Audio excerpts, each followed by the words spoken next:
по ситуации в стране. Все мы прекрасно знаем, что с июля прошлого года заболеваемость ковид регистрируется нарастающим итогом. Население не соблюдает рекомендаций медиков. Бессимптомные пациенты распространяют заболевания, посещая массовые мероприятия. Лица старше 65 лет не соблюдают режима самоизоляции, контактируя с родственниками, имеющими возможность заражения. Также и другие наши возрастные категории граждан. Ситуация с распространением вируса в стране остается стабильно сложной.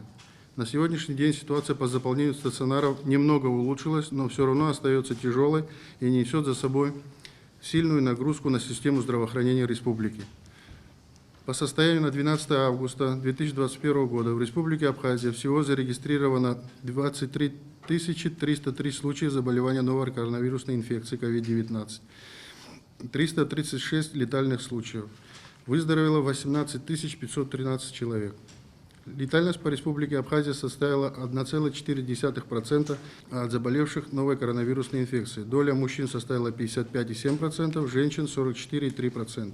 За время регистрации заболевания 1725 случаев новой коронавирусной инфекции лабораторно установлено у детей бессимптомного и легкого течения. Если в прежние месяцы среди заболевших COVID-19 был и малый процент тяжелобольных пациентов, то теперь мы вынуждены констатировать увеличивающееся количество пациентов с тяжелым течением заболеваний. С 11 июля по 11 августа текущего года прирост заболевших составил 18,7%. Общий прирост числа заболевших за 8 месяцев с 4 января по 11 августа составил 59,7%. На 11 августа в стационарах республики проходит лечение 270 пациентов. Также хочу отметить, что на базе Республиканской санитарно-бактериологической лаборатории организовано тестирование населения на бесплатной основе. Всего за время распространения коронавирусной инфекции в Абхазии было проведено 104 955 исследований методом ПЦР, 91 694 человека протестировано. В рамках борьбы с новой коронавирусной инфекцией в республике развернуто 376 койко-мест. Гудаутский ковидный центр на 240 койко-мест, 45 из них в инфекционном корпусе. Госпиталь обеспечен 14 аппаратами ИВЛ.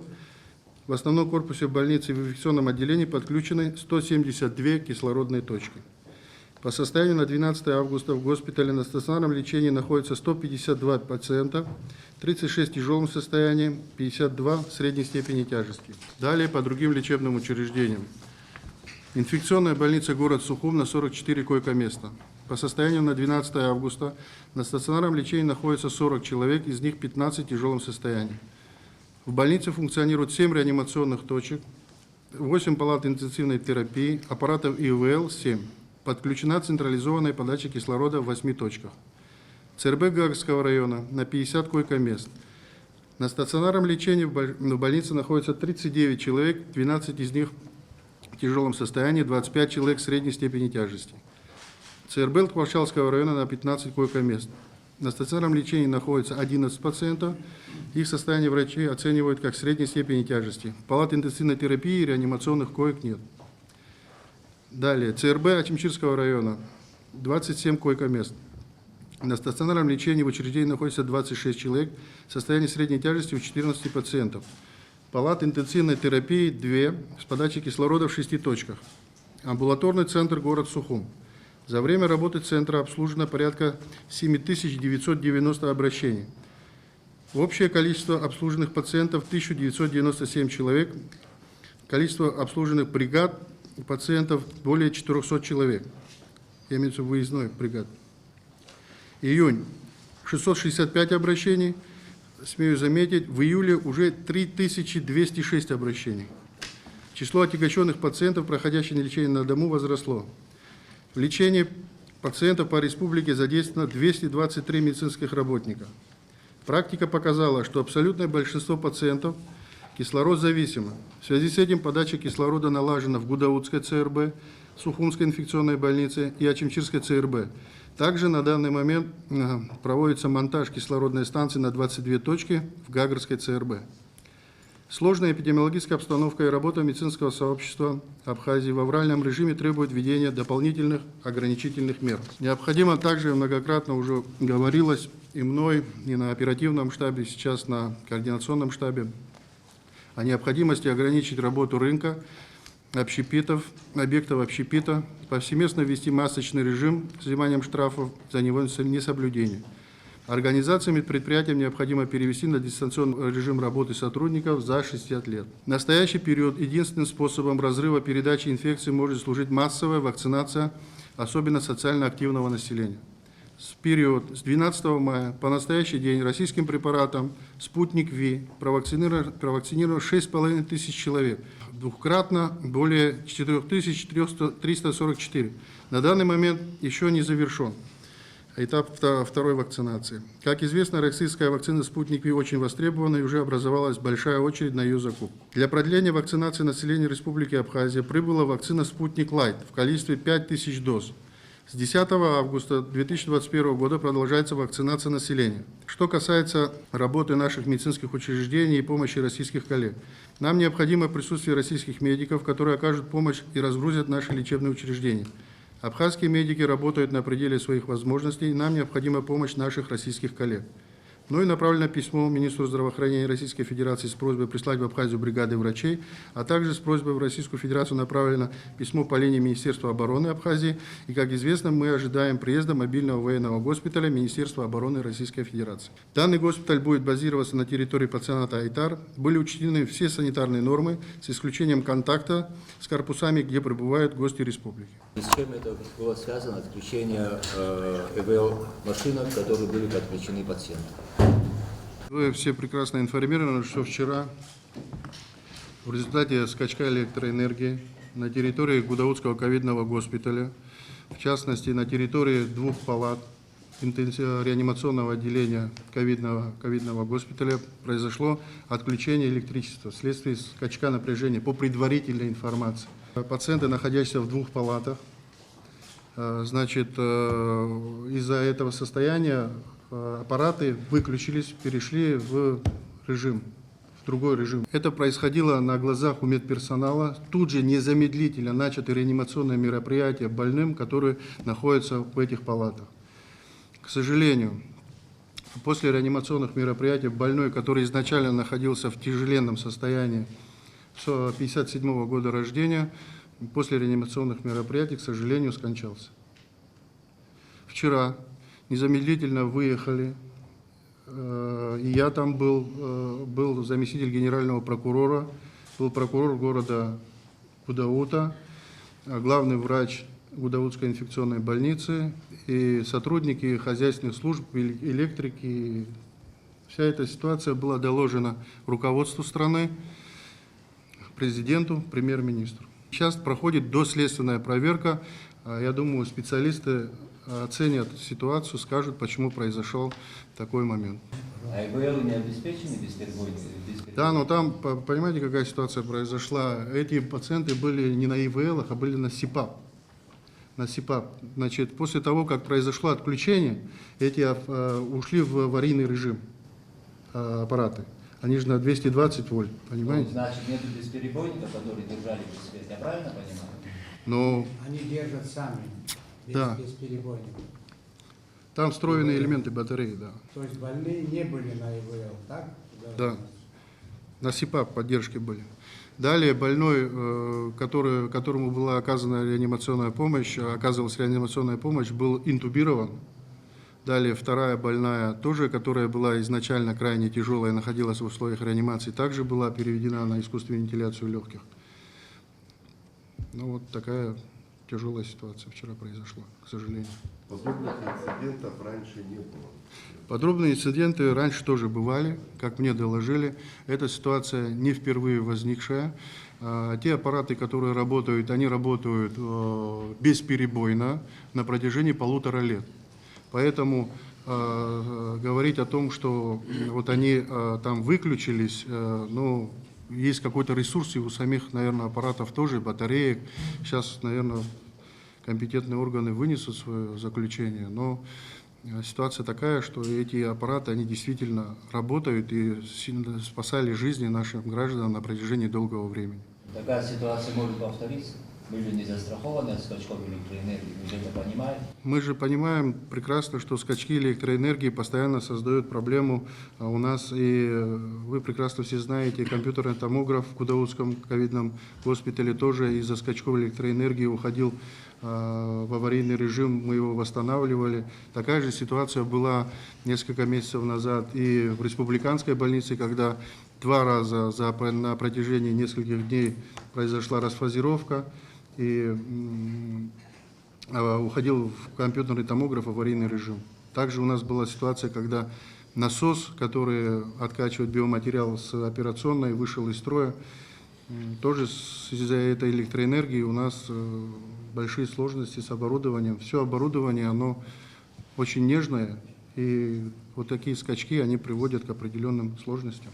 Постоянно мы на связи с руководителями профильных подразделений энергетиков, СУЭС, Черноморэнерго.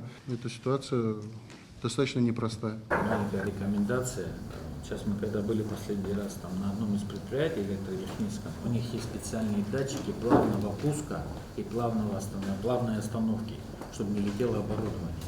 Надо потом поговорить, мы дадим свои рекомендации, контакты, потому что резкое отключение, даже если перебойник стоит, бесперебойник стоит, то он все равно какой-то момент полностью отключается, потом перезагружается. Вот в этот момент как раз таки и происходит. Беслан Федорович, вот мы не так давно покупали вот эти системы, стабилизаторы, бесперебойники и для республиканской больницы, для гемодиализного центра, и для компьютерного томографа, который установлен в Гудаутах. Да, ситуация по энергетике сложная, но вот те приборы, которые все это будут сберегать, они нужны практически во всех лечебных учреждениях, и по всем дорогостоящим нашим оборудованиям к ним должны быть подключены. Сейчас, какой-то период времени назад, они были закуплены, но на все это сложно одномоментно установить. Это другое, это чуть другое. Просто плавный пуск и плавный запуск, он даст возможность сохранить, не вот это, чтобы он не уходил в ваш. Но мы дадим свои рекомендации, у нас есть наработки.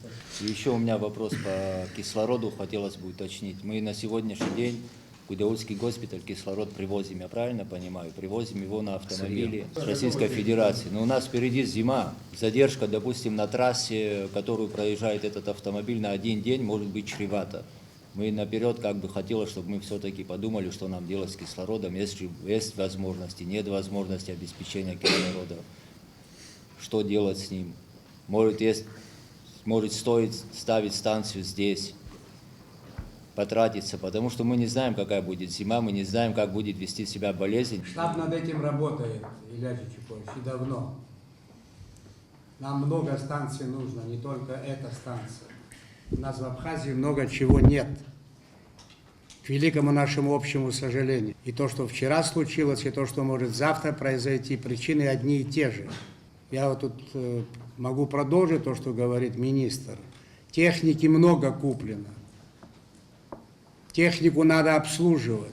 Для техники нужны специалисты этого профиля. К любому компьютерному томографу или подобному изделию нужна целая серия аппаратов, которые поддерживают его жизнедеятельность. Судьбу того томографа, о котором мы говорим в Гудаутском госпитале, вы знаете его судьбу. Если будет интересно, я расскажу вообще более подробнее судьбу этого томографа, как и судьбу других изделий такого рода. Тут можно искать долго причинно-следственную связь. Для этого была Генеральная прокуратура вчера, они будут заниматься и скажут, что, в чем причина. Медики своей частью занимаются и будут заниматься. К сожалению, так. И по кислороду вы абсолютно правильно вопрос ставите, Илья Чичипович, совершенно верно. Мы этим тоже занимаемся с самого первого дня, начала работы штаба, в ручном режиме, каждый день. В Абхазии было много разных установок, в частности в СФТИ и в других местах. Большинство из них ушло на металлолом. Мы будем пытаться реанимировать то, что сохранилось, пока тоже в виде металлолома. Надо из этого металлолома сделать работающую станцию. И дело не в деньгах, которые на это нужны. Об этом речь вообще не идет. Деньги будут. Для того, чтобы реанимировать такую станцию, также нужны специалисты, которых в Абхазии нет. Просто нет, даже в СВТИ нет. И этим тоже занимается штаб в ручном режиме. Вы абсолютно правильно говорите, зимой дорога может быть проблемной. Она уже была. У нас уже была ситуация близкая к ЧП, когда на серпантине после Сочи наша машина застряла и очень долго стояла, и пришла сюда впритык к минутам конца кислорода вообще. Вот что было. Если тут искать виновных, то их не найти, потому что виновных нет. Таковы обстоятельства, к сожалению.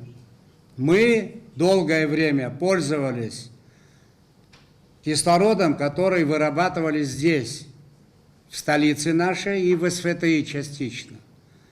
Это когда, если примитивно говорить, из воздуха делается кислород, очищается и подводится к медицинскому. Мы этим пользовались, этими тяжелыми громоздкими баллонами. Начинали с 40 баллонов, потом 60 баллонов, потом 80 баллонов, потом 100, потом 140. И вы меня спросите, откуда баллоны? В Абхазии они продаются? Нет. Их не было и в Краснодарском крае тоже. Мы из-за Урала привозили эти баллоны. Таков дефицит сегодня этой продукции, потому что на бывшем постсоветском пространстве много проблем, и в России в частности. И в том числе просто так не купишь кислородные баллоны на близком удалении. Вот этим и занимается штаб, и будет заниматься, продолжать, несмотря ни на что. Какие перспективы восстановления компьютерного томографа? Перспективы восстановить компьютерный томограф Гудаута нет. Этот томограф был мертвый, когда его сюда привезли. Он уже был с выработанным ресурсом. На датчиках этого томографа 19 тысяч часов. Он считается на 100% изношенным, когда там 8 тысяч часов. Мы никого не упрекаем. Вы меня спрашиваете, я обязан ответить, что и как. И трубку, которую поменяли в октябре 2020 года, эта трубка тоже была БУ 2012 года. Сам томограф 2008 года выпуска. Но покойника, извините, реанимировать невозможно в данном случае. Надо искать деньги, находить и покупать новый. Смотрел этот томограф, который фактически сейчас не работает. Как мне техник сказал, он был собран из разных частей. И в итоге вот вышел из строя. И даже если его восстановить и эту трубку привести, тоже долго не проработает. Трубка будет пытаться работать, но томограф состоит из разных частей. Выйдет из строя нечто другое, и обязательно выйдет из строя, но ресурс исчерпан, что мы хотим. Возможно, может быть, какие-то средства перераспределить и купить новый томограф. Будем выходить с предложением в парламент. Правильно, надо перераспределить. Разговор будет начинаться от 60 миллионов рублей. От техногенных вещей спастись очень сложно. У нас за это время были молния, гром в больших масштабах. У нас сгорело очень много трансформаторов. Прямые попадания были. Тут трудно спастись. Та же молния может угодить в генератор работающий. Если по классике, то рядом с одним генератором должен стоять дублер. Вы же это знаете, мы можем долго продолжать. Почему в свое время, когда сдавались объекты, они сдавались уже с генераторами. У нас такой огромный генератор стоит в республиканской больнице, в роддоме, практически во всех детских садах и так далее.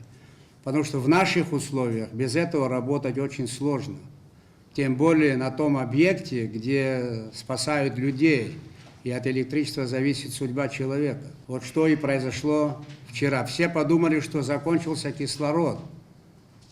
Было такое, да, оказалось нет. На щите выключился автомат. Он не может не выключиться, он там для этого стоит. Вот немного про компьютерный томограф в Гудауте. То же самое компьютер в республиканской больнице. Сейчас надо Минфину изыскать чуть более 9 миллионов рублей, чтобы заменить трубку. Я передаю заключение специалистов, которые согласились с нами работать. Знаете, это тоже не просто. Эта техника, она не то, что специальная, специфическая, ее просто так и не купишь. Пришел и купил. Ее просто так не поставишь на обслуживание. Эту технику можно купить, привезти в Абхазию, а продавцы могут отказаться, они не будут обслуживать технику у нас здесь. Есть свои проблемы, вы знаете причины. Надо их преодолевать разными способами. Надо создавать свои команды специалистов, которые разбираются в такой работе. Это крайне сложная техника, и она все усложняется и усложняется. Не только компьютерные томографы и огромная часть той техники, которую мы купили за последний год-полтора. И будем продолжать покупать. Любую технику надо обслуживать. С этим у нас плохо. Александр Федорович, что по городу, расскажите. Усилия ваши большие, ваши личные усилия, всего аппарата, всех, кто задействован в этой работе. Количество заболевших за последнее время, за последние 1,5 месяца, начиная с первых чисел июля, стало резко расти. Вот. И мы вынуждены были на уровне городской администрации, значит, предпринимать определенные меры. В частности, помимо тех запретов, которые были в закрытых помещениях по проведению разного рода мероприятий, пошли на то, что воздерживались от выдачи разрешения на проведение массовых мероприятий на открытом воздухе. Усилили работу по, значит, перевозке пассажиров общественным транспортом. Удалось усилить работу на центральном рынке, на вещевом рынке, но там, где есть скопление людей. В результате, значит, взаимодействия с управлением внутренних дел по городу Сухум, имеется в виду по контролю за тем мероприятием, которое сейчас я сказал, но удалось немножко сбавить ситуацию, если могу сказать, вот в недельном разрезе, допустим, если брать прошлую неделю, потому что эта неделя не закончилась еще, прошлую неделю и позапрошлую, если их сравнивать, то 388 против 180 в неделю. То есть последняя неделя дала нам результат недельное заболевание по городу 180 человек, а предпоследняя неделя 388 была. Вот эти активные действия, которые мы начали с конца июля, потому что понимали, уже ситуация усложняется, и вот этим вот сейчас вышли вот на эти цифры. Дальше будем усиливать, тем более так мы прочитали, ознакомились с проектом распоряжения, абсолютно поддерживаем и хотим, может, даже вот все рекомендации, которые дают врачи, чтобы их тоже учитывали. Значит, по городу Сухум, если об общей цифре сказать, что на сегодняшний день количество заболевших это 9443, выздоровело 7894. В настоящий момент болеющих, на понедельник, потому что все-таки данные корректируются, 1658, из которых, к великому сожалению, детей 155, из взрослых 1503. Изолированных порядка 700 человек. Вот. Я про новые случаи вам сказал, за ту прошлую неделю это 180 против 388. 180, из которых 18 детей. И нехорошая цифра, касаемая летальных случаев. Вместе у нас статистика идет вместе с Сухумским районом 132 человека за весь период. Что касается мер по вакцинации, по городу Сухум привито 3085 человек с спутником ВИ, которые ранее вакцинировались двухкомпонентную. По спутник Лайт на сегодняшний день вакцинировано 199 человек. Значит, у нас по городу наши 3 точки, значит, это городская больница, центральная поликлиника, и поликлиника в Синопе.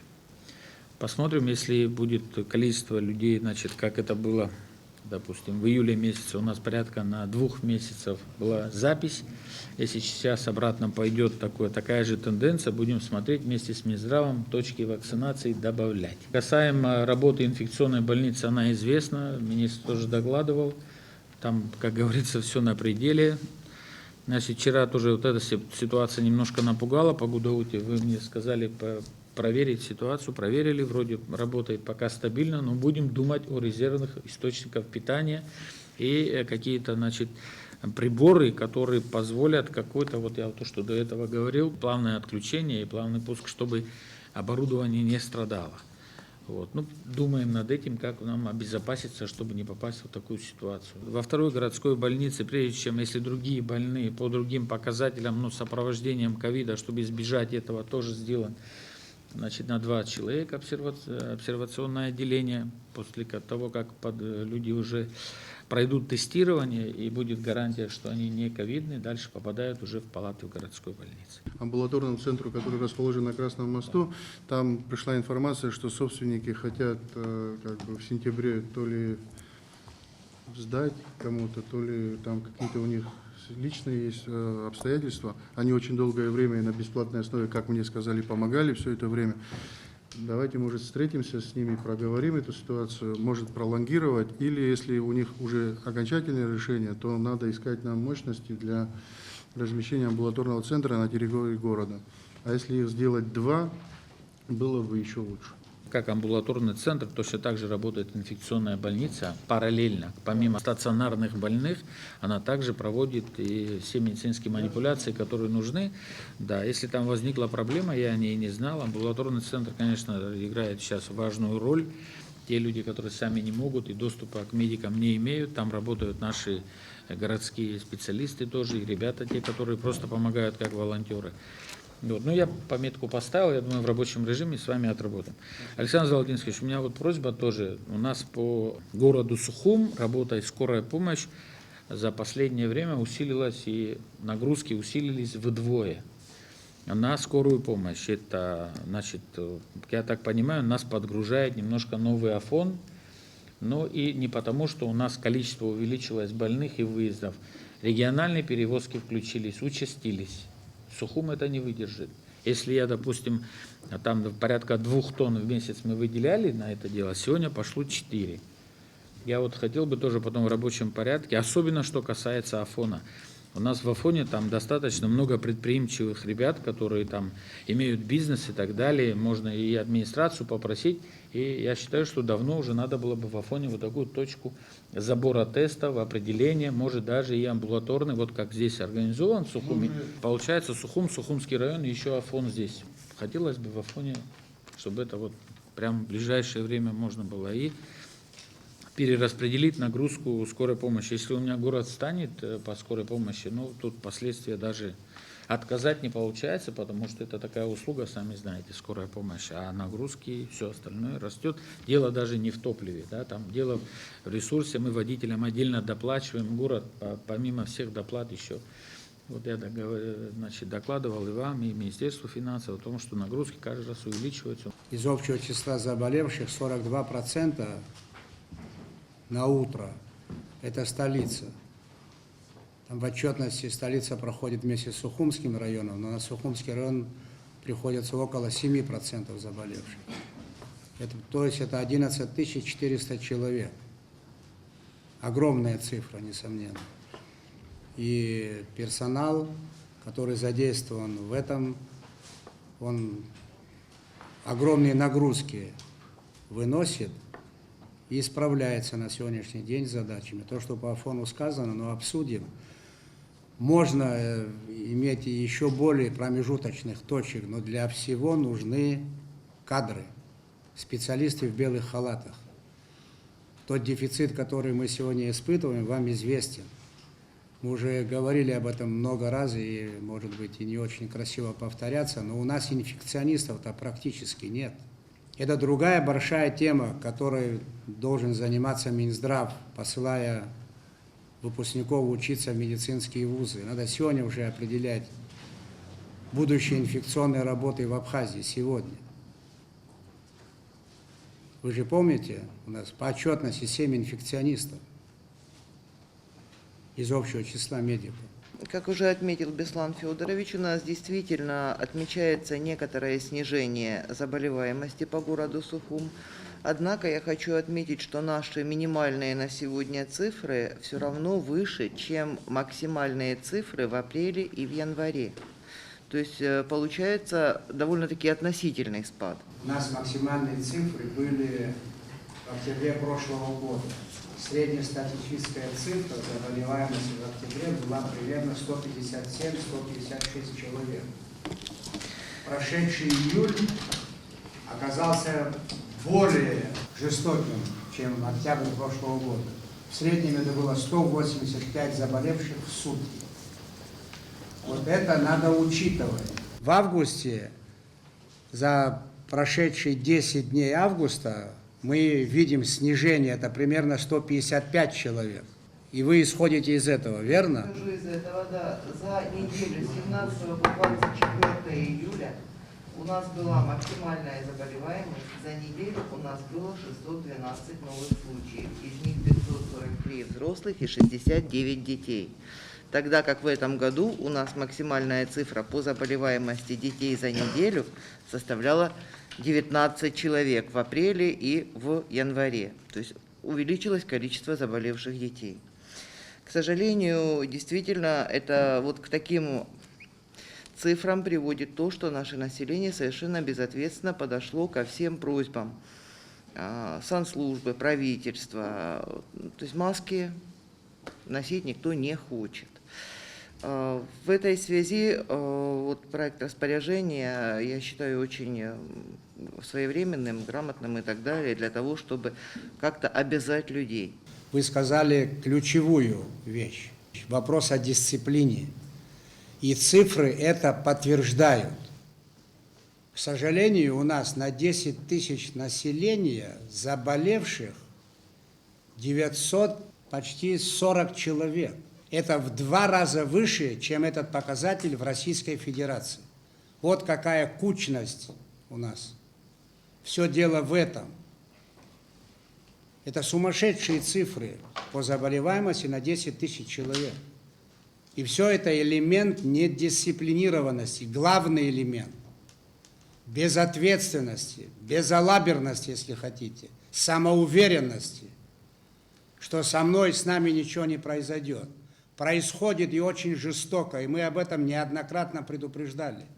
Мы об этом говорили все. Общественность, общественная палата, официальные лица, медики, много раз. Если мы хотя бы с сегодняшнего дня сделаем минимум необходимого, минимум требований санэпидслужбы, врачей, мы увидим, как резко все пойдет вниз. Тем более сам коронавирус значительно видоизменился. Сейчас достаточно не только такого личного контакта. Мимо тебя прошел болеющий, и все, и точка. Так, Алла Ивановна? Да. На 11 августа активных случаев по городу Сухум 1439. Это значит, в настоящий момент болеют 1439 человек. И, к сожалению, вот такое вот то, что молодые люди относятся недисциплинированно и безответственно, они приносят свою болезнь в дома, где есть их старшие.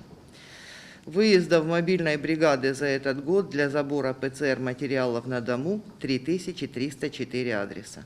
Снято с учета 7894 человека. Почему эта цифра не очень коррелирует с общими заболевшими? Потому что, к сожалению, все знают о том, что смертность реальная выше, чем та, которую мы знаем по больницам. Довольно много людей умирает, особенно это очень пожилые люди, на дому. Санитарная служба работает в полную силу, делаем, что можем, но, к сожалению, ситуация не самая лучшая. И хотим спросить мнение Управления образования, что вы отметили до каникул и какие перспективы, на ваш взгляд, нас ждут в столице, а это значит во многом во всех крупных центрах районных. На самом деле несем большую ответственность также в сфере образования, так как на начало учебного года и вообще в течение года самая главная задача – это здоровье, сбережение работников и обучающихся. По городу Сухум у нас 8597 учащихся и 2400 дошколят. Исходя из этого, 50% педагогов на сегодняшний день переболели у нас коронавирусом. Вакцинация, конечно, в принципе меньше. Где-то до 12% наши педагоги прошли вакцинацию. Задачи были очень сложные. И на конец учебного года мы хотим отметить, что на самом деле когда говорим о медицине и кто нас будет лечить, нехватка кадровых вопросов. У нас на конец учебного года педагогическое сообщество отмечает, что у нас так предметы, как химия, биология, практически выпадают с учебного процесса, поэтому немножко нам сложно. И в течение вот этого года мы хотим отметить, что и не только этот год, с учетом потерянного учебного времени 19-20 года, 20 и 21 объем учебного материала, конечно, для прохождения уменьшилось на 22 недели. Для педагогического сообщества и вообще для школ это на самом деле большая проблема. И на начало учебного года, за прошедшие 2 учебных года, мы отметили, что уязвимые оказались это начальное звено, блок. Также у нас родной язык страдает. У нас большая проблема была на конец учебного года на экзаменах. Мы увидели, что у нас практически выпал родной язык. Вот пример экзаменов показал о том, что если мы так пойдем по этому пути, мы думаем, что впереди у нас будут большие проблемы в учебном процессе. Выпал предмет, отметила я, химию, физику, геометрию, также физкультура, физическая подготовка и патриотическое воспитание. Конечно, не отметить мы не можем, что спасли мы учебный год, был очень сложный. К экзаменам очень ответственно подошли 540 выпускников города Сухум. Поступили из них 70% в высшие учебные заведения, кто-то еще не определился. На конец года в дошкольных учреждениях перед началом учебного года на 2 недели по плану положения дошкольного учреждения, то есть всегда ежегодно в конце августа дошкольные образовательные учреждения закрываются на 2 недели. На сегодняшний день в дошкольных у наших учреждениях 720 выпускников направились в общеобразовательные школы. Занимаемся приемом детей в дошкольные учреждения. 40% детей ходят у нас в дошкольные учреждения, заболевших на сегодняшний день по дошкольным учреждениям 6 педагогов, воспитателей, и 2 педагога находятся на самоизоляции. Конечно, на 2 недели это за время в садах, вот если закроется, проводится подготовка работы к новому учебному году, как скажет Координационный совет. И мы так думаем, что в дошкольных учреждениях соблюдались все нормы и все предписания. И на самом деле, я думаю, что очень ответственно по городу Сухум наши дошкольные учреждения отнеслись к этой болезни. А что касается общеобразовательных школ, ну вот это только даже не одно мое мнение. Мы с этим предложением выходили в Министерство просвещения. Разработано несколько вариантов для организации учебного процесса на сентябрь месяц. Выбраны, организация учебного процесса в 3 смены, вот первое, второе, при необходимости деления классов с большим количеством, а в основном это большая проблема в больших школах. По городу Сухум у нас таких 8 школ. Участие возможно организовать обучение день через день или 3-й вариант – организация обучения учащихся, особенно 11 классов, очно-заочной форме. Нужно отметить, что на начало учебного года находятся в разработке несколько вариантов организации учебного процесса. Остановить учебный процесс – это, конечно, очень сложно. Мы видим, какие у нас потери в сфере образования. По итогам непростого учебного года выявились большие проблемы. Это слабое техническое оснащение школ, чтобы перейти на дистанционное обучение, низкий уровень подготовленности учителей к новым подходам. И самое главное, что низкий уровень качества знаний, в особенности хочу отметить, что если мы справились дистанционно с какими-то определенными предметами, как математика, гуманитария, мы не справились с родным языком. Это мы можем смело как бы озвучить. У нас была большая проблема. И также есть моменты, где необходимо пересмотреть программы учебной нагрузки. На сегодняшний день единственное, вот мы на Совете управления и также педагогическое сообщество, видя какая ситуация, какая проблема, думаем, что в осеннее время у нас есть каникулярное время, если за счет этого как бы продлить летние каникулы на 10 дней. Предложений много. Администрация города будет их рассматривать вместе с Минпросом. Но главное уберечь школы и детей, и взрослых от эпидемии. Вот над этим будем все работать, продолжать работать. Минфин не оплачивает. Ну, я, если позволите, наверное, Пожалуйста, проинформирую. поподробнее. Как известно, пандемия внесла коррективы не только в целом в экономику, но и, разумеется, не могло не отразиться и на государственных финансах. Я сейчас говорю преимущественно о расходной части бюджета, по результатам которых мы наблюдаем по сравнению с аналогичным периодом прошлого года, расходы на ковид возросли на 60%. В этой связи я бы весь штаб хотел бы проинформировать об общих расходах государства на мероприятия по борьбе с коронавирусом. С 1 января по 12 августа текущего года 247,9 миллионов рублей было потрачено на эти цели. Источниками являются средства республиканского бюджета, финансовая помощь, оказанная Хазаретом Совменом и диаспорой армянской, и, несомненно, средства местных бюджетов.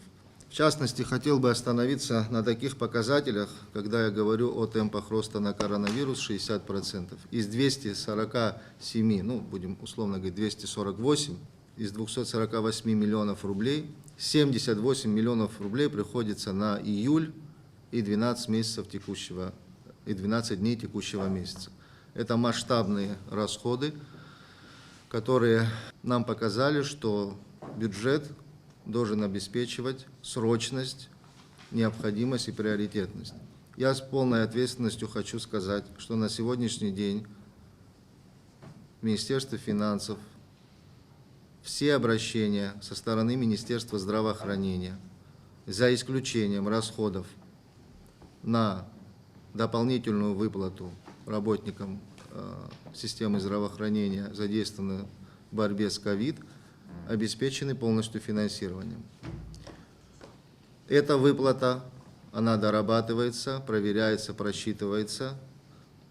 Выплата будет осуществляться пока за июнь месяц. Приказ министра будет подписан. Вчера, уже ближе к вечеру, все детали были отработаны. Объем средств на эти цели будет направлен в ближайшее время в сумме 11 миллионов рублей. Я, в частности, хотел бы несколько позиций раскрыть, на что тратятся деньги государства. Ну, самые масштабные средства, понятно, это лекарственное обеспечение, приобретение медоборудования, медицинского инструментария. Из 248 миллионов 102 миллиона рублей ушло за этот период на эти цели, из которых 21 миллион рублей на приобретение 438 упаковок артелегии. Я об этом уже тоже говорил. По медицинским показаниям мы перешли в стране на эти препараты. Артелегия и Актемра, они достаточно дорогостоящие, но тем не менее государство по мере возможности находит средства и направляет их на приобретение. Вчера было поручение президента министру здравоохранения и одновременно мне приобрести, соответственно, Минздравом еще 150 упаковок артелегии. Деньги на эти цели есть, контракт, я так полагаю, будет заключен, и попробуем приобрести, несмотря на то, что этот препарат тоже достаточно дефицитный, как мы понимаем. В текущем году государственные средства были потрачены в том числе и на приобретение вакцины «Спутник Ви» в объеме 7 миллионов рублей. Кислород был приобретен на сумму в 15 миллионов рублей. Ну и на другие цели, там, в том числе за счет местных бюджетов, потрачено 55 миллионов рублей. Хотел бы поподробнее остановиться на выплатах. Это очень такая чувствительная, уязвимая тема. Выплаты врачам и медицинскому персоналу. 55,5 миллионов рублей было направлено за период январь-май текущего года. Среднее количество медицинского персонала, который получает выплаты, составляет 578 человек ежемесячно. Это, разумеется, большая часть из них это Гудаутский ковидный госпиталь, ну и теперь уже вся территория нашей страны. В Гудаутском ковидном госпитале из этого количества в среднем 162 медицинских работника получают. Уровень доплат составляет, я тоже об этом говорил, уже от 3 тысяч до 56 тысяч рублей. Все зависит от количества дежурств и, разумеется, ставки. Поэтому выплата за июнь месяц тоже не будет отличаться от предыдущего. Объем составит такой же, 10, ну, диапазон там 10-11 миллионов рублей тоже будут направлены вот в ближайшее время. С ковидом понятно и ясно. Направляются практически 60%, 60-65% от каждого поступившего рубля собственных доходов в республиканский бюджет на эти цели, за исключением, конечно, заработной платы. Вот такой сегодня приоритетность отдана системе здравоохранения. При этом расходы государства это не только ковид, ну я буду говорить преимущество по системе здравоохранения. Там и гемодиализ, там и туберкулез, там и многие другие расходы по другим лечебно-профилактическим учреждениям. Средства, которые были предусмотрены бюджетом текущего года на программные мероприятия по здравоохранению, в июне этого года закончились полностью. Не сами деньги закончились, а пороги закончились, то есть пределы бюджетных ассигнований. Минфин, конечно, не может оставлять это без внимания. Мы в рамках закона перераспределяем средства. К примеру, если на мероприятие по ковиду было предусмотрено 50 миллионов рублей, мы уже за 80 потратили. Поэтому в этой связи был подготовлен Минфином проект закона о внесении изменений в закон о республиканском бюджете на 2021 год, где значительно увеличиваются расходы, предлагаются увеличить расходы на здравоохранение, на программные мероприятия на 90 миллионов рублей. Если мы найдем одобрение, поддержку, на что я надеюсь, то, конечно, нам немножко эту ситуацию можно будет выровнять. Но каждый день, я еще раз повторюсь, каждый день расходы растут. В среднем расходы это 2 миллиона рублей. 2 миллиона рублей на коронавирус. Только коронавирус, не считая другие расходы по системе здравоохранения.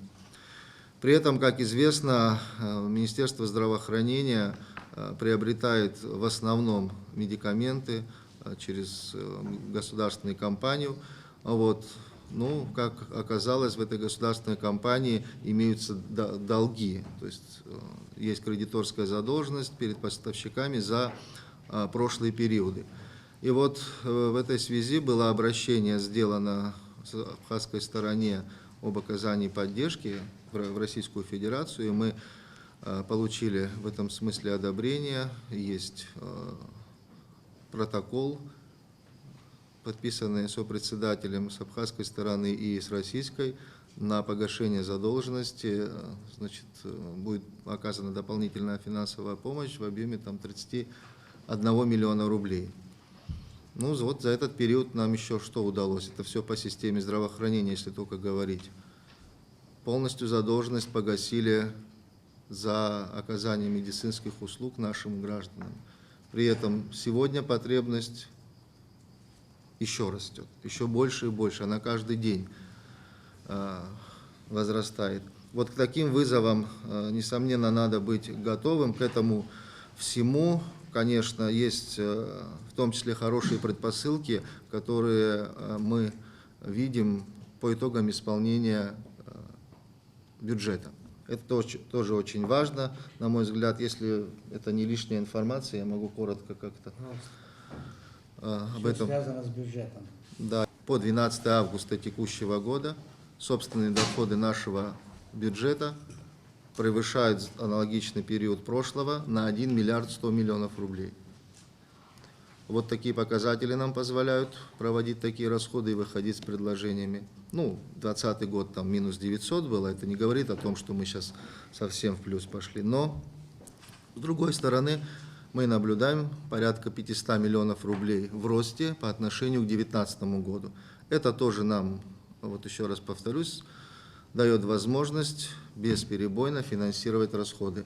Уважаемые депутаты, я вот об этом говорю, если мы найдем поддержку в этом плане на здравоохранение, чтобы увеличить, чтобы были там правовые основания, направлять средства на эти цели. Разумеется, мы сможем и сократить дефицит, и обеспечить выполнение плановых показателей по бюджету без заимствований. Вот так коротко о состоянии бюджета и расходах на защиту населения от коронавирусной инфекции. Еще раз повторюсь, в Министерстве финансов находится потребность на сегодняшний день в выплате доплат медицинским работникам. И вчера возникла необходимость направить средства на ситуацию в Гудаутском госпитале по канализации, там 2,3 миллиона рублей. Это тоже прорабатывается, деньги на это есть, ждем контракт. В настоящее время полностью расходы обеспечены финансированием на организацию и подготовку к приему госпиталя в Айтар. Там тоже проводятся за счет бюджетных средств ремонтные работы. Здесь тоже, по сути, задержек нет. Вот. Ну и финансирование, в частности, и расходных материалов, и средств индивидуальной защиты. В очень-очень приоритетном расходе. У нас рассматриваются заявки не то, что день в день, там, час в час рассматриваются, вот после обращения Министерства здравоохранения. Вопросы к Владимиру Валерьевичу. Учитывая, что нагрузки выросли, по питанию, по кислороду, по инфекционной больнице, вот если будете выходить в парламент с предложением о перераспределении средств, для того, чтобы иметь правовые основания поддержки, мы там как-то имеем возможность на это рассчитывать, что мы тоже попадем. Цифры общие до конца года за полугодие мы предоставили и очень надеемся, что мы тоже окажемся в этом списке поддержки. В принципе, это как раз-таки тоже направление, что мы с учетом стихии одной, другой, всего, мы просто уже немножко идем не то, что в пределе, просто таких средств может не оказаться к концу года. Уважаемые члены штаба, на самом деле обращение было главы администрации о поддержке в различных расходах по мероприятиям по борьбе с ковид, в частности, расходы на питание, часть выплат доплат, кислород. Я начну немножко с другого. Все расходы на приобретение медикаментов для всех медицинских учреждений страны обеспечивается централизованно за счет средств республиканского бюджета. Там вначале были отдельная потребность в районах, но мы эту задолженность берем. Беслан Федорович, 11 миллионов рублей задолженность по медикаментам перед фармацией тоже предложена на парламент в качестве дотации вам, чтобы бюджет смог расплатиться. И предложение такого рода, если поддержит правительство, в этом смысле кислород точно так же, как и медикаменты, обеспечивать централизованно, потому что взять на особый контроль, чтобы не было сбоев, поставок, в этом смысле и обеспечения. Неважно, это будет поставляться из Российской Федерации, будет делаться здесь, чтобы централизованное финансирование шло, в том числе и отсутствовала задолженность перед тем, кто поставляет. Вот такая поддержка на сегодняшний день предлагается. Конечно, если какие-то изменения, помощь, нужна будет увеличение. Я надеюсь и уверен, что парламент поддержит. Тем более, что, как вы помните, при принятии бюджета парламент предлагал увеличить эту статью доходов. Ну, тогда мы не увеличили, но тем не менее. Не увеличили, вот тогда правительство 40 внесло. Конечно, будет возможность у вас, мы всегда внесем изменения. Да, это очень важно, потому что в системе здравоохранения там много разных вопросов. Вот сейчас встал вопрос по лекарствам для туберкулезной больницы. Не менее острый вопрос, как оказался, финансовое обеспечение расходов по оплате за обучение наших студентов, которые учатся в медучреждениях. Нам средства не хватает, порядка 5 миллионов рублей. Но с другой стороны, принятые обязательства, детей надо до конца как-то довести, хотя вот сейчас сегодня об этом тоже говорилось, Минздраву тоже мы с этим часто говорим, как приоритетность надо определить. Если инфекционисты, у нас дефицит, то надо готовить точно. И, как правило, если это получится уже не со специалитета, а вот на ординатуру, чтобы давать их по этому направлению. Расходы по ковиду, основные нагрузки на бюджет Абхазии или нет? Мы с огромным уважением относимся к тому, что делала диаспора, и московская диаспора, и диаспора в Турецкой Республике в прошлом году. С огромным уважением к этому относимся.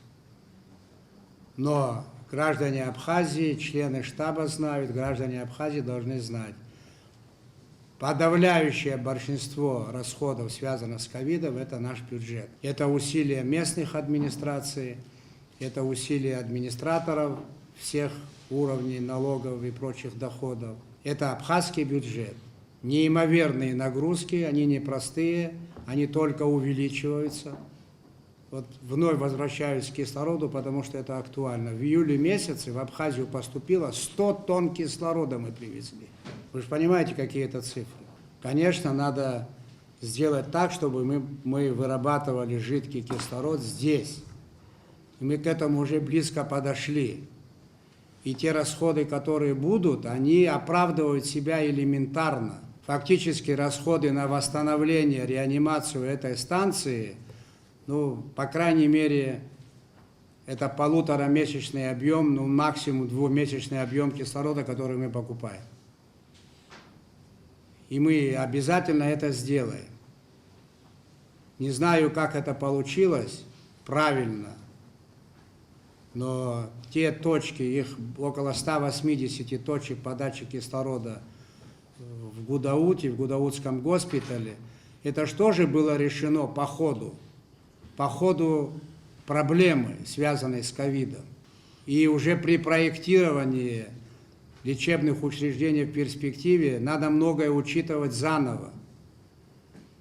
Этого не было при проектировании больницы в свое время. Но жизнь не стоит на месте, и угрозы, они все становятся более реальными, отчетливыми, и нам надо за этим успевать. И то, что касается техники, тоже не все просто так. Все достаточно сложно. Возможно, кто-то обидится за наш разговор по КТ, но тут обиды обидам рознь абсолютно. К сожалению, так получилось. Я не знаю, кто там повел себя, не скажу так, неинтеллигентно, кто-то кого-то подвел, потому что та пухлая пыль на внутренних органах КТ свидетельствует о том, что при продаже изделия не была совершена предпродажная подготовка. Хотя бы так. Я надеюсь, я достаточно вежлив. И хочу, чтобы вы об этом знали. Это не вина гудаутского главврача, это не вина министра здравоохранения, не вина других людей. И даже не вина энергетиков. Гудаутская КТ уходит в небытие не потому, что напряжение было плохое. Нет. Еще раз говорю, двойной ресурс. Всего-навсего двойной ресурс. Это не может выдержать никакая техника. О расходах вы спросили, но если так в сравнении, 260 миллионов рублей общие расходы бюджета, об этом тоже мы говорили и в прошлом году, и в этом. В 2020 году 260 миллионов. Вот сегодня 12 августа уже 248 миллионов. Это государство, это без помощи, это государственные бюджетные средства. Ну, в прошлом году среднестатистическая цифра расходов ежесуточно на ковид была около 700 тысяч рублей. Сколько сейчас? 2 миллиона. 2 миллиона. Ежесуточно. Мы, наше медицинское сообщество, еще раз обращается ко всем гражданам, и мы сейчас уже из красных зон делаем репортажи о том, что настолько все непросто с заболеванием, и делаем социальные ролики, и прошу всех также донести эту информацию и прислушиваться к рекомендациям докторов. Начнем каждый с себя, с личного примера. В семьях, родным, друзьям, близким все это говорить, что все это достаточно сложно и непросто. То затишье и тот спад, который сегодня есть, он может быть, к сожалению, кратковременным. Нас ждут еще месяцы осени, и все мы прекрасно понимаем, что это может быть и сложное время для нашей республики. Везде во всем мире очень сложная ситуация по коронавирусу, поэтому еще раз ко всем обращаюсь, соблюдать все рекомендации, начать с себя, с личного примера, каждый из нас, структуры, руководство, министерство, везде, на местах донести эту информацию, что все ходили в масках. Министр в маске, замы в маске, на рабочих местах. Ну, понятно, если один там сидит, там не надо носить, но если какие-то совещания, чтобы обязательно носили маски. Это не просто слова. Вот мы специально наших коллег, журналистов приглашаем в красные зоны для того, чтобы они пообщались и видели, какая вообще ситуация, не просто вот так разговаривая изнутри, там, в красной зоне. И те больные, которые выписываются, они уже все на стороне медиков, и они сами наши помощники, они все утверждают, что надо, действительно, мы не верили, мы думали, это мимо нас пройдет. Не пройдет. И сейчас вот спасибо вот нашим медикам, которые на передовой, и сегодня по вакцинации идет запись, наши граждане откликаются на это дело и дают такие интервью, да, агитируют тоже своих друзей, соседей. Вакцинация у нас пошла в республике. Пожалуйста, прислушивайтесь к рекомендациям медицинского сообщества. Все. Перспективы получения и бесперебойного получения вакцины каковы, хотелось бы тоже узнать, чтобы понимали. 5000 доз при сегодняшней ситуации может закончиться быстро. А дальше... Заявка на дополнительный объем вакцинации в Российской Федерации есть, поэтому работа в этом направлении проводится. Сейчас идет у нас вакцинация, я думаю, что как только даст Российская Федерация добро, у нас появится вакцина. В этом направлении ведется работа по всем направлениям, начиная от президента, я извиняюсь, премьер-министра и руководство этим занимается вплотную, занимается не первый день. Наша заявка лежит в правительстве России на 100 тысяч доз. Вот такая усредненная цифра. Как ответить на ваш вопрос, когда будет следующая партия, я могу ответить так, она будет. Но точной даты я не могу назвать. В продолжении разговора этим постоянно занимается Аслан Георгиевич. Этим постоянно занимаюсь я. Этим постоянно занимается министр здравоохранения. Не все так просто. Мы же все внимательно смотрим телевизор, читаем, знаем, что происходит. Знаем, что и в Российской Федерации непростая ситуация. Знаем, что в мире очень много стран, которые желают немедленно и сегодня же получить российскую вакцину. Вот такой высокий у нее авторитет. Будем надеяться, что скоро придет к нам и очередная партия. Слышу разные предложения, читаю, в том числе, а нельзя ли нам получить другую вакцину с других стран. Мы сначала спросим у МИДа, как это будет оцениваться, а потом спросим у Минздрава, как это будет оцениваться. и потом обратимся с таким вопросом к общественности. На сегодняшний день мы эту тему не рассматриваем, потому что мы знаем, что такое российская вакцина, как она работает, как она действует. Мы ее на себе испытали. Я говорю в данном случае от себя. Если вам интересно, я вам могу сказать, никаких побочных эффектов я не испытал ни при первом разе, ни во втором. И люди, которые работают со мной, находятся вокруг меня, то же самое. Поэтому я сторонник, как и вы, чтобы Абхазия вакцинировалась российской вакциной. Любой из них. Они все очень эффективные. Да, и у нас есть это такая микрокомпания по антивакцинации. У нас есть взрослые люди, вроде бы хорошо учившиеся в школе, закончившие вузы, которые не считают нужным вакцинироваться. Разве не так? Это какое-то такое искусственно созданное сообщество. Мы знаем ряд течений, почему это происходит. Нам понятно, нам этот смысл ясен. Но наше мнение, мое в данном случае, вы услышали. 6,5 тысяч доз, и мы делали 2,5 месяца, и мы еще не закончили. Эта вакцинация чрезвычайно медленная, просто медленная. И вот, когда мы получили дозу, я столкнулся с тем, вот о чем вы говорили, что в нашем институте, хотя, казалось бы, люди именно вот этой специальности, некоторая группа просто категорически сказала, мы делать не будем. Я собрал всех и говорю, пожалуйста, не делайте, но никто из вас, я никого не выгоняю, никто из вас на работу не придет. Сидите дома, но зарплату я платить не буду. Незаконно? Может быть. Я говорю, жалуйтесь. Ну, ни одной жалобы не было. Тем не менее, у меня сегодня провакцинировано, и только потому, что закончилась вакцина, около 70%. Я думаю, здесь собрались люди, которые, руководители, заместители республиканского, городского масштаба. Если мы каждый на себя возьмем дополнительную ответственность за то, чтобы люди, которые вот под вами провакцинировались, и я не говорю о том, что, может, я не до конца прав, это вам судить, но вот мои действия привели к тому, что люди просто пошли.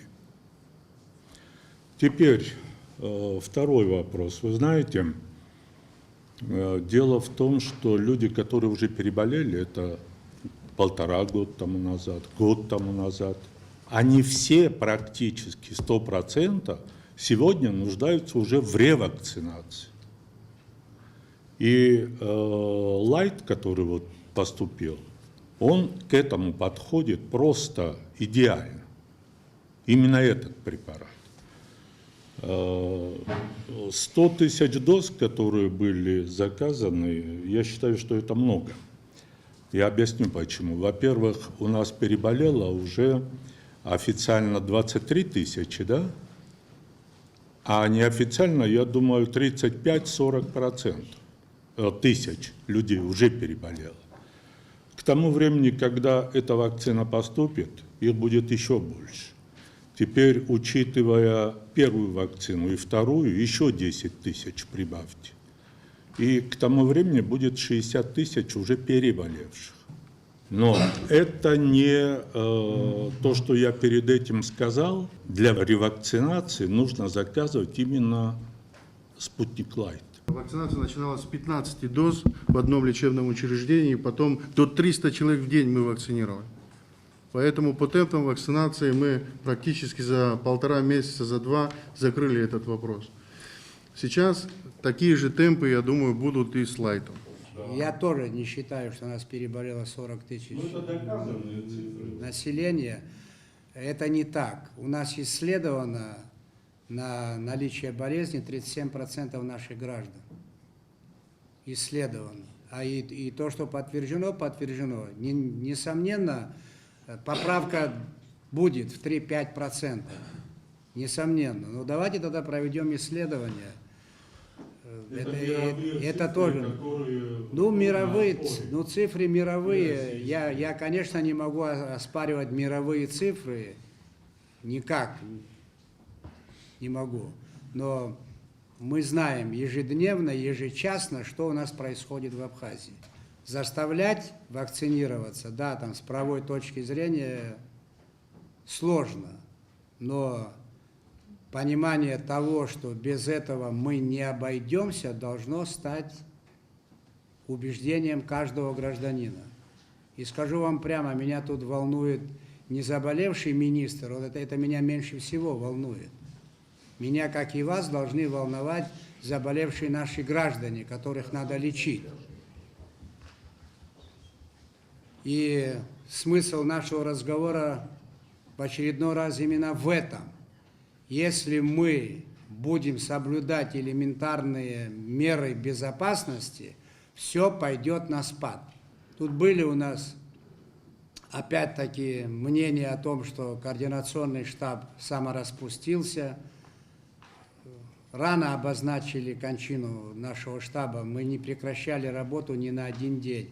Мы даже добирались до членов штаба, которые были в Женеве в поездке. Министр иностранных дел может это подтвердить. Но есть огромное число вопросов, которые удобно решать в режиме телефонной работы, телефонного общения. По проекту многое учтено из того, что мы делали совместно раньше. Там многое заложено то, что уже неоднократно закладывалось немного в другом виде. К примеру, то, что касается мероприятий торжественных, праздничных и прочее, исходя из того, что многие говорили следующее. А мы свадьбу проводим не в ресторане. И мы имеем право там проводить, потому что в вашем распоряжении этого нет. Мы учли это тоже, если вы заметили, этот элемент тоже записали. Да, у нас запрещены культурно-массовые мероприятия, спортивные мероприятия и многое другое. И мы это вот отмечаем в проекте этого документа вновь. Если вы не возражаете, мы его доработаем и представим на подписание президенту. Если есть дополнения, пожалуйста, скажите, какие. Что нужно добавить? Мы учли мнения депутатов, которые нужно было учесть, которые не повторяются. Пожалуйста, Рауль. Я именно об этом хотел сказать. Вы знаете, что 26 июля в парламенте прошла внеочередная сессия, она посвящена, в основном была именно борьбе с ковидом. Мы долго об этом разговаривали, депутаты разные предложения вносили, но в итоге приняли согласованный документ. Понятно, что постановление парламента носит рекомендательный характер, а распоряжение Кабинета министров обязательный характер. И поэтому вот те моменты, которые были в нашем постановлении, я вижу, здесь они появились. Здесь они есть, и это, конечно, хорошо. Единственное, ну, наверное, может быть, добавить и напомнить, что еще были такие вот предложения увеличить пропускную способность лаборатории. У нас Гагрская лаборатория, уже прошли обучение лаборанты. Это же не просто так, лабораторию можно открыть, оборудовать, все сделать. Нужны люди, которые там будут работать. Прошли обучение лаборанты. Завершают обучение для Ачамчирской лаборатории. И уже автоматически у нас расширяется круг точек, где можно проводить эти исследования. Те исследования, которые проводятся здесь, под началом Людмилы Вильбертовны и Аллы Ивановны, они зашкаливают уже. Это огромная нагрузка на специалистов. И вот после того, как заработают уже в постоянном режиме 2 лаборатории, будет легче. Мы это тоже учли. Я услышал здесь тоже вот такой пункт у нас был в парламенте, надбавки по заработным платам. Это тоже было очень важно, долго об этом говорили. Я лично сам видел в ковидном госпитале, там какие суммы получают врачи, которые туда прикомандировываются. И разница, я так понял, что и с инфекционной Сухумской больницы там есть. Ну, Вот. бюджет Сухума потяжелее, чем наш бюджет, и поэтому они так сделали. Ну, может быть, вот какие-то средства еще ГУДАУТа, чтобы доплачивала докторам, врачам, среднему медицинскому персоналу, это тоже такой вопрос там стоит очень серьезно. Да? Они видят эти разрывы, которые есть, они тоже общаются между собой и понимают, что в одном месте больше доплаты идут, в другом меньше. Вот этот момент как-то учитывать бы, постараться учитывать, да. С учетом того, что все-таки в ГУДАУТах там сегодня и разные туристические объекты крупные, наверное, и поступление в бюджет у них может быть больше. Вот административным каким-то способом таки доплатить им какие-то еще дополнительные. Убежден в том, что они доплаты сверхустановленных доплат республиканского уровня точно сами не потянут. Здесь, да, Рауль Борисович совершенно справедливо, здесь город Сухум в один момент обратил внимание на достаточно масштабное поступление средств, вот, и для того, чтобы удержать в таком режиме работников медучреждений, значит, было принято решение, там у них экономия была средств в свое время, вот, приняли решение о дополнительной надбавке. Кстати, бюджет города Сухум не только дополнительно принимает решения по такому виду платежей, там и социальные выплаты город выше ставит. Обязательно, Рауль Валерьевич, посмотрим. Посмотрим, может быть, найдем ресурс в порядке оптимизации расходов, может, этот ресурс попробуем туда добавить. Условия, согласен, условия должны быть равны. В этом смысле 100%. Для этого было бы хорошо, если бы на будущий год парламент согласился бы с предложениями, которые, возможно, будут, об увеличении размера резерва правительства. Вот сегодня Давид Русланович подтвердит, и министр финансов, 0, так у нас? КТ, я вам скажу, оно где-то в случаях 3-5, не больше, для окончательной постановки диагноза. Почему-то мы превознесли это КТ, я не знаю, во главе угла поставили. Это неправильно. Это неправильно. Ту же пневмонию, если человек заболел ковидом, ковидную пневмонию можно ушами просто услышать. Еще раз, подождите, еще раз говорю, 3-5%, не больше. Эти цифры залезьте в интернет, это во всеобщем доступе. Вот кто-то сказал, КТ, это без КТ невозможно лечить. Но это неправильно. КТ для верификации диагноза и отслеживания тяжести состояния и тактических решений необходимо в стране. И не одно. Мобильный госпиталь, который мы ждем, он тот же. Минимум будет 100 мест.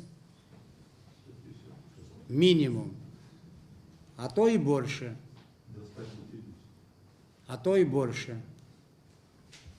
На этой теме тоже